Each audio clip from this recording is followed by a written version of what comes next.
Hello everyone and welcome back to my channel. That sounded stupid.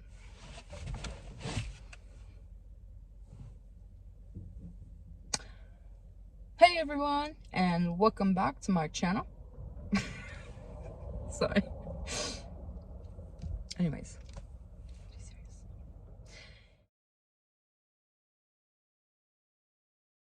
Hey everyone, welcome back to my channel. I'm Ray, in case you didn't know. So today I am going to be talking about my babies, aka my pets. In case you didn't know, I have 5, okay? 3 guinea pig, no, sorry. 3 kitties and 2 guinea pigs. So I have videos and pictures of them that I will be putting either beginning or end or both, maybe. I'm not sure how I'm gonna do it yet. So I was going to kind of like make like the video like a vlog in my studio with the kitties and this and that, but they were being wild and it's hard to kind of like film them when they're like that. So I ended up getting clips of them while they were sleeping or like waking up from sleeping, which was so much easier. And then I decided to just film this in the car because my husband is playing video games and he can get kind of loud. And we're in a studio, so it'd be different if I had like another room to go to, but I don't, besides like the kitchen or the bathroom, and I don't really want to film in either of those, which you can still hear him in the kitchen, and I don't want to film in the bathroom. That would be weird. So let's start out with the guinea pigs because I've had them the longest. So I was with my niece one day, and I was kind of having a rough time. It was right after my dad passed, well, a couple months after my dad passed, and we went to we were at PetSmart, and we just went to kind of look around and stuff. Like, I do that. I go to a reptile store that we have here and stuff and just kind of look around, see what they have. I do want to get a bearded dragon one day, but not now. Anyways, off topic. So we were there, my niece and I, and we were looking around, and we were looking at like the guinea pigs and stuff like that. She used to have a guinea pig that passed away a year ago, year and a half ago. I'm probably wrong. My memory, I think it was 2 years ago. My memory and everything is terrible. So so we were looking at the guinea pigs and everything, and then there was this one. It was like dark, like black, and had like some brown and orange, and it was such a cute guinea pig, like so cute. Okay, she was cute. Okay, she was fluffy. So we ended up I was like, oh my god, like I want her, this and that, and it was kind of like of an impulse almost, but like it wasn't like I knew about guinea pigs and taking care of them, so it wasn't like just like getting a random animal or whatever. So I do want to say, future reference, if I ever were to get a guinea pig or anything, I would adopt instead of going to PetSmart, because I know now that that's not the best thing, but it is what it is. So yeah, the cutest little girl. So I was going to get her, and then, you know, of course, well, you may not know this, but guinea pigs are I want to say like called like pack animals or something. They're better in packs of at least like 2. They're better with to have a mate, a person, another guinea pig. Sorry. So then there was this other, you know, little guinea pig. She was so cute, little fluffy, has a little mohawk, and so I was like, oh, I want her too. So I got the 2 of them. The dark one that was like brown and orange and stuff, like the colors remind me of like a Reese's peanut butter cup. So I had ended up naming her Reese, and then Rosemary, little Mohawk one, is Rosemary. So I brought them home and everything, and they just weren't getting along right. Reese was being like really mean towards Rosemary, and you know, I let it go for a couple days, but it just got to where it was like too many days and it was still happening. They weren't like physically, like they weren't drawing blood or anything, but I felt like they were fighting too much to the point where that might happen, and I didn't want that. I didn't want it to get to that point. So for me, I had to make the decision of, okay, well, obviously I need to return one of them, because I didn't have the space or the money to just separate them into 2 separate cages and all of that. I had to do what I had to do at the time. So I had to return Reese, which was really hard because she was so cute, okay? But she just wasn't, I think she was just too dominant. And I don't feel like it would have worked out to return Rosemary and get another one. I feel like Reese would have still been too dominant. So I returned Reese and got, this, I was looking in the thing, and I was like, oh, there was a couple left, but they weren't really clicking with me. And but the guy was like, oh, in the back we have some babies that we haven't put in there yet. They're ready to be put in the case, display, whatever, but we haven't done it yet. So he brought out this little box, and there was little tiny baby guinea pigs in there. So I was looking in there, and there was this one that was just had these little floppy ears. I was just sitting there like looking around, and with the little floppy ears, and I was like, oh my god, I love her. So I got her and I named her Basil. And Basil was quite a bit smaller than Rosemary. Like, if I'm gonna say, like, I say this was Rosemary and like this is Basil, like they were smaller than that, but that's like comparison. They were Rosemary was a little bit bigger than Basil, but they got along great. And yeah, so I've had them for I got them about March 2020, so I've had them for almost 2 years. So they are like 2 years by now. I'd say they're about 2 years, and I love them. They're great. So then I moved in. Now the kitties. So I moved into the apartment the apartments that I'm in.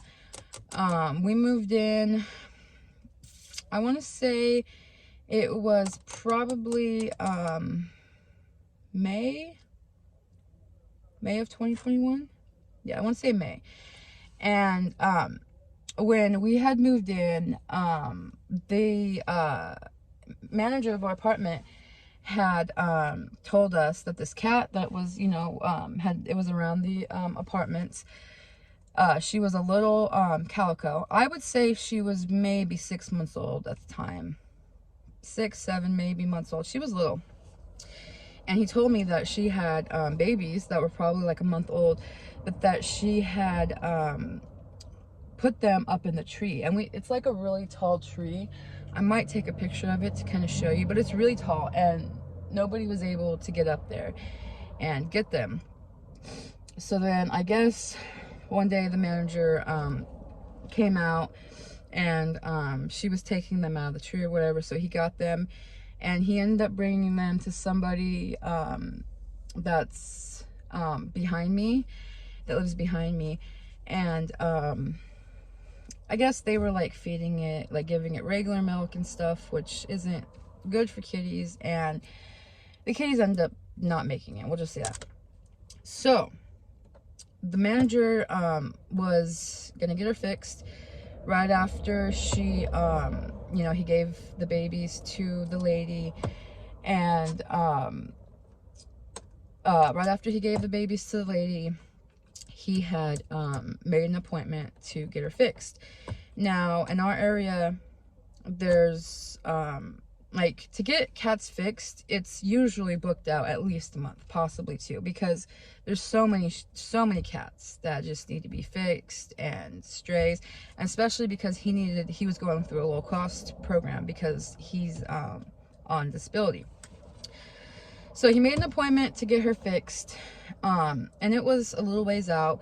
So then between then and the appointment, she ended up getting pregnant again.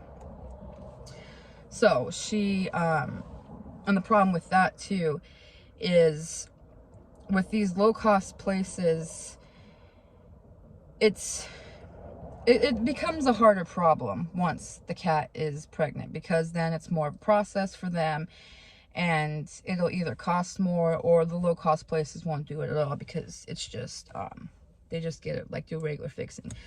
So she ended up having the babies on the manager's porch, and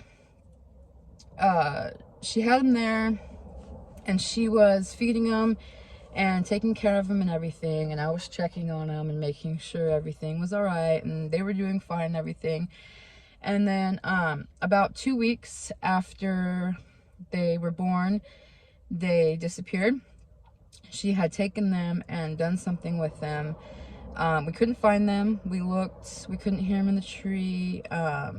We didn't know where they were at. I was worried about them so much, but we just couldn't find them. So that they were about 2 weeks old at this point. And then about 2 weeks later, she came to the manager with one of the kitties. And so he took the kitty, and I don't remember which one it was. It was one of the girls. And she wasn't, sorry, I keep saying she wasn't too skinny, but she wasn't like fat enough. And he had realized that the mom had, her milk had dried up. Like, he felt her and stuff and realized that her milk had dried up. And that's the reason she brought him the kitty. So he took the kitty and he brought it to me, because I do have experience working with a cat rescue, and I know how to bottle feed, take care of kitties and all that. So he brought me the kitty, and so I got the stuff to bottle feed and everything. And that same day, the mom brought him the other two. So then I had all three kitties.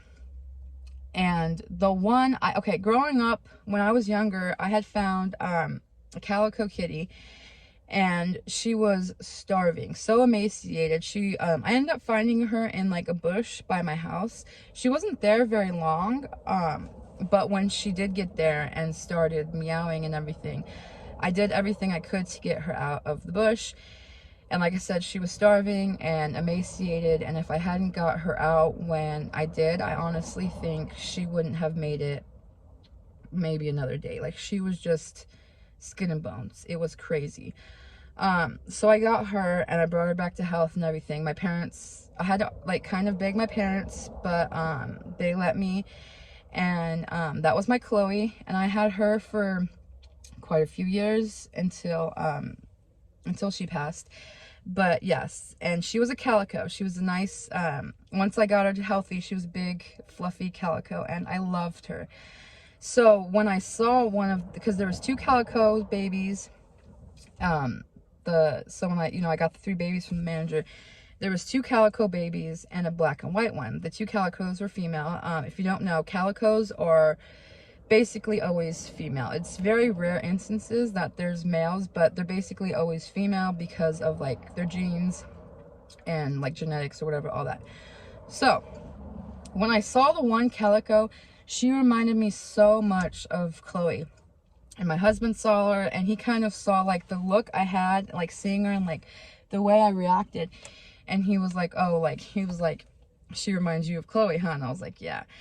So we kind of decided that, maybe we should keep her, because I felt like it was meant to be. And then he was like, well, she's gonna probably be lonely without her, one of her siblings. So we decided we were gonna keep both the girls, the two calicos. And so I told the manager, was like, oh, well, the lady behind you who was taking care of the other ones. She can, you know, take the boy and take care of her. And I was like, no, you know, because I didn't want anything bad to happen to him. So I was like, no, you know, I'll keep him for the next month, because they were only a month old and they need to be, you know, 8 weeks and eating and all that before they could, you know, go to somebody. I was like, keep him for the next month, and then take care of him, you know, get him old enough, give him his shots, and then we'll figure out somebody who's, you know, who's responsible to take him and all that. But then over the month of having him and seeing his like dynamic with them, and he was the runt. Maze, or we call him Fat Guy, he was the runt of the litter. And so he was, you know, they would take care of him, and they would act like little moms to him, because he was like smaller than them. He was quite a bit smaller than them at the time. So like, just seeing the dynamic of them and everything, I couldn't, like, I just, more and more I felt like I couldn't do it. But when it came time, I was like, okay, 3 kitties, that's too much. Like, we'll just have to let him go. So the manager had found someone who, you know, said that they, you know, were going to take him and get him fixed and all this, and everything sounded good and sounded like it checked out and all that. Well, then when it actually came time for them to take him, like, they weren't answering the phone. He couldn't really get a hold of them. So basically I think they just decided they didn't want him. And for me, it's just like, I felt like that just sealed the deal. Like, okay, well, I need to keep him and keep him with his sisters. So that's how we ended up with the 3 kitties. They will be 8 months old on the 12th of February. Yeah, on the 12th of February. And they're our babies. We love them. We love the guinea pigs. And when we got the kitties, we were actually doing Uber Eats at the time. That was like our only source of income. And I was one reason I was kind of hesitant was because we were doing Uber Eats. And I'm like, well, how are we supposed to, and we were going like to the Bay Area because we were making more money and stuff like that. So I was like, how are we gonna bottle feed and take care of, you know, these kitties all the time if we're on the road? So in my back seat, I made like a little kitty house for them, a nice little safe spot where, you know, it would be hard for, you know, germs to come in and get them. And every, you know, 2 hours or whatever, whenever they would, you know, start crying and be hungry, I would bottle feed them and, you know, clean up their stuff when it got dirty from the poops and stuff. And it was like such a great bonding experience, I feel like, for us and the kitties. Like, it was so great, and they did so good on the road. And there'd be some times that, like, I'd be, you know, we'd be on the side parked somewhere so I could feed them, and I'd be like in the front seat or in the back seat, like feeding them, and people would be walking by and looking at me like, oh, is she feeding a kitty? Like, oh, how cute. It was really awesome. I feel like it was a great experience. It was fun. So that's yeah, that's the story of the guinea pigs and the kitties. And like I said, I will add in like video clips and pictures and stuff into the video and show you them. I hope you think they're as cute as I do, but I might just be biased on that because they're my babies. But if you like this video, please give it a thumbs up. If you you know, want to leave a comment, have any questions, anything like that, please comment down below. If you want to subscribe, you know, feel free to. The more the merrier. And you know, go ahead and share this video with anybody who might like it, or, you know, who might like my channel. I hope everybody's having a great day, morning, night, you know, whatever time it is. I am sending everyone good wishes and positive vibes. And I will see everyone next time. Bye!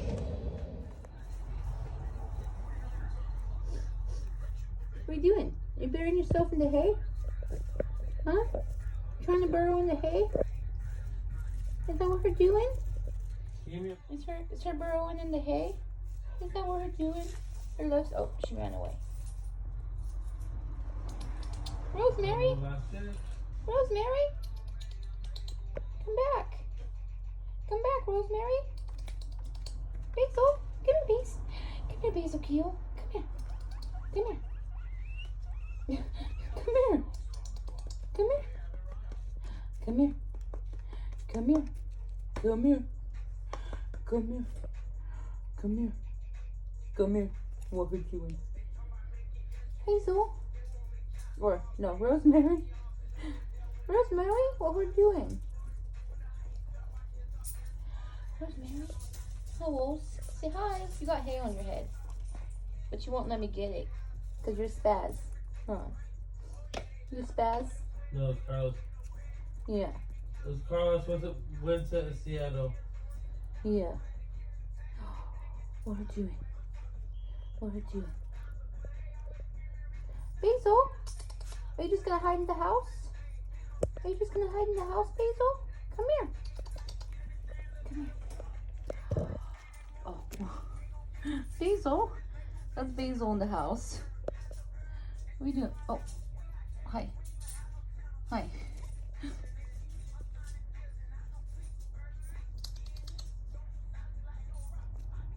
What are you doing? What are you doing? Hang on, honey. I'm clean it. Let me go clean it. Give me a black bag. This is Maze, aka Fat Guy. That's what we call him, because he's a thick, fat little guy. This is our cat tree. This is Hazel. This is the Hazel Gill. She's sleeping, huh? Is the Hazel sleeping? This is the best time to get them on video. So that's what I'm doing. It's the Hazel Gill. What are you doing, fat guy? Oh, yawn. Yawn. What's the fat guy doing? Huh? No. Oh, you got eye boogers. Come here. Come here. Let me get that. Get the eye boogers. Let me get the eye boogers. Come here. Come here. Because you can Did I get get them? somebody like... Yes. Oh, there's still a little bit left. It's okay. What am I doing? What am I doing? Oh. What am I doing? Are you rubbing on the camera? Are you rubbing on my phone? Huh? Oh, I'm such a sweet fat guy. And then, got the Opal Gil. Hi, Opal. Oh, what are you doing? Say hi. Say hi. Oh, you just want all the attention, don't you? Hold on, fat guy. Hold on. Say hi, Opal.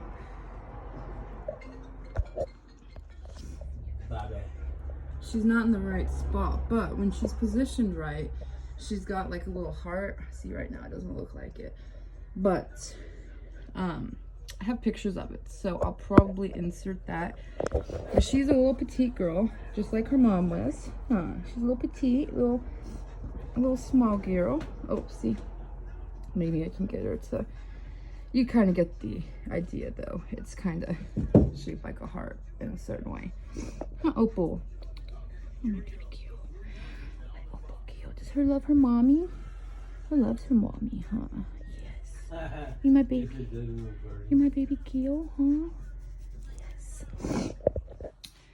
This spot that Hazel is in is her spot. She claimed it as soon as we bought it and set it up, and so that is her spot. She gets upset if they lay on there and she wants to sleep, but that is her spot. I have stuff right here, so I can't really reach her. Oh, there her is. Hi, the Hazel Gill. Hi. What are you doing? What are you doing? She says, "Why are you waking me up, Mom? Why are you waking me up, Mom?" Oh, yes. Those are kitties.